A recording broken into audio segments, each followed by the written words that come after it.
Très chers jeunes du Congo en général et de la Sangha en particulier, dans 2 jours, nous irons aux urnes. Nous irons aux urnes pour le choix du nouveau président de la République. Il c'est pour nous de choisir une personne qui par contre sera capable de faire quelque chose.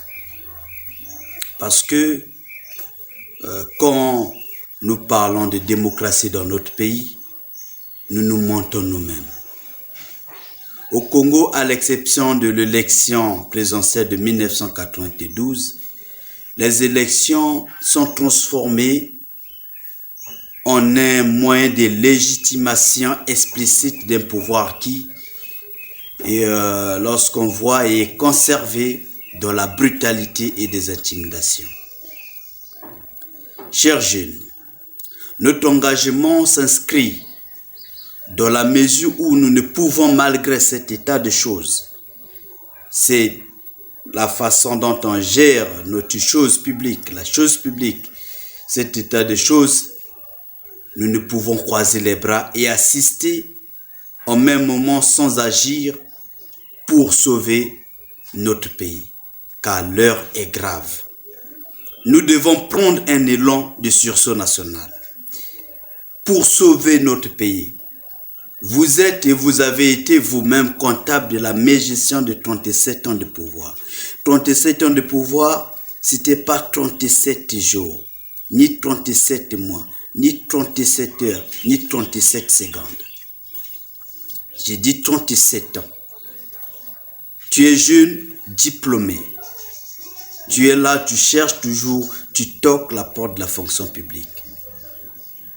Tu es toujours là chômeur. Et tu n'arrives pas toujours à avoir de l'emploi, de la stabilité. Et tu ne vis que sous le toit de ta famille, sous le toit de tes parents. Tu as encore des enfants envers toi, mais tu vis sous le toit de tes parents. Il c'est pour toi, toi et moi, de faire quoi? De faire un bon choix. Le choix de la raison. Chers amis, chers frères, notre pays, le Congo, souffre. Il saigne à cause des mauvais choix politiques.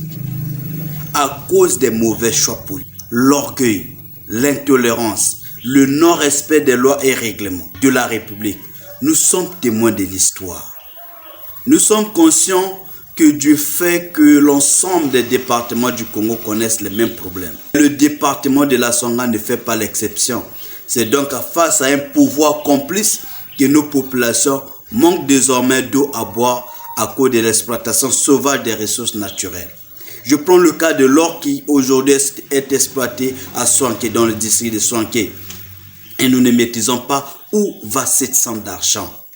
Nous prenons le cas du bois qui par contre est aussi exploité au niveau du district d'Mbala. On ne maîtrise pas. Et aujourd'hui, nos populations manquent presque de tout. Et ces biens sont exploités où? Dans nos districts.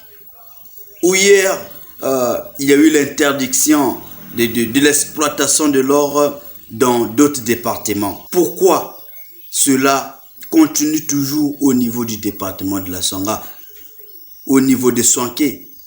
Le chômage est chronique. Les compagnies qui exploitent le bois font leur loi. Nous savons qu'il y a des licenciements abusifs, les droits inexistants. La qualité de l'enseignement dans ce département que nous aimons tant contraste même avec les résultats des examens qu'on nous affiche tous les ans. Nos écoles manquent d'enseignants. Pas de tabon dans certaines localités. Ni une université d'où les jeunes étudiants que nous sommes sont obligés d'arrêter même des études au niveau de Brazzaville parce qu'il n'y a pas de soutien. Il est temps, toi tu es un frère, tu es un jeune, il est temps que nous puissions s'approprier notre destin. Abraham Lincoln disait, je cite, « On peut tromper une partie du peuple tout le temps et tout le peuple une partie du temps. » Ça veut dire qu'on ne peut pas tout le temps tromper le même peuple. Donc on doit déjà se ressaisir. Nous devons par contre avoir une conscience, l'interpellation à la conscience. Nous devons par contre voir où allons-nous. 5 ans de plus, ce sera 5 ans de trop. 5 ans aujourd'hui, l'âge où j'ai plus 5 ans, où allons-nous? Tu as 30 aujourd'hui, tu auras 35 ans demain. On ne recule pas, nous avançons avec les mêmes personnes.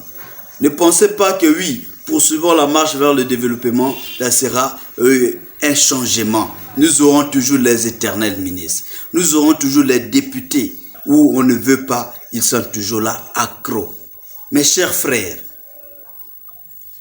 nous devons désormais porter notre choix sur des hommes qui ont l'amour pour ce pays, qui ont la crainte de Dieu. Je dis bien la crainte de Dieu, qui ont le sens du devoir de l'État, qui soient épris de paix, de tolérance, de l'amour, du travail et du mérite. C'est notre pays.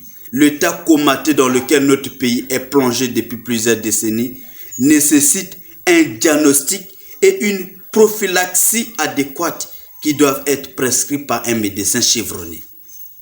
Oui, je crois que vous avez vite compris que nous allons très loin. 37 ans, ce n'est pas 37 jours. D'abord, il faut saluer tous ceux qui se lèvent et bravent ce régime qui a mis à genoux notre pays. Car plusieurs préfèrent se taire, bien qu'en souffrant du manque du travail et de tout. Je dis bien de tout. D'autres par ailleurs préfèrent applaudir ce régime pendant les 2 semaines. Je dis bien 2 semaines de campagne et crever de faim pendant les 240 semaines du mandat. Quand vous irez, mes sœurs jeunes de la Songa et du Congo, posez-vous la question de savoir où sont les 14 000 milliards de la génération future. Où sont les 14 000 milliards? La réponse, elle est simple. C'est dans les t-shirts qu'on vous donne souvent. C'est dans les 2000 francs qu'on vous donne. Alors, serait-il possible une personne qui te doit, te sourdoie avec 2000 avec un t-shirt, et il va par contre t'obliger à faire encore un travail? Pour lui, c'est de l'esclavagisme.